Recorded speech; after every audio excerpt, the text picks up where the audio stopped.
Galloway, the NYU professor who's got a really successful podcast and very anti-MAGA, and he had this quote.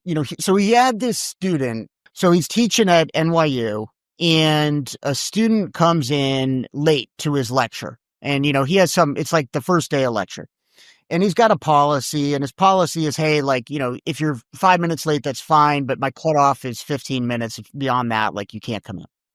So this kid rolls in and sits in his lecture or sits down in his lecture, and he's like, you got to get out of here, beat it. This kid is sort of taken aback and gets up and leaves the lecture, but then writes Galloway this email where he basically is like, hey, these are my reasons. I think it was unfair of you to throw me out of this lecture.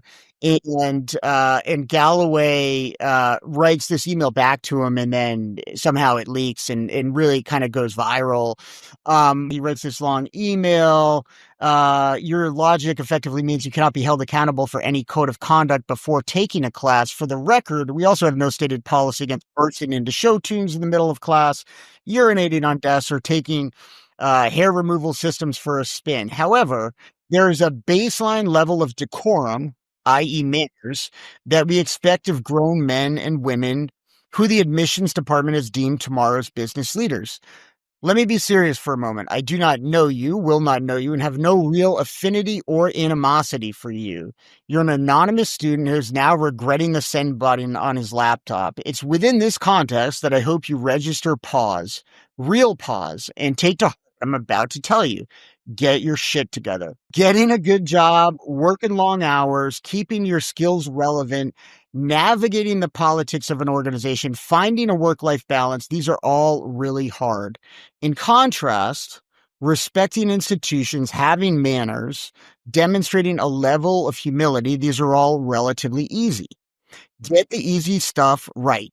In and of themselves, they will not make you successful. However, not possessing them will hold you back, and you will not achieve your potential. And this went viral for a reason. There's wisdom in it. And so a lot of getting the small things right, it's not just important sort of in athletics or in the military, or it's very important in those contexts, but it's really important everywhere.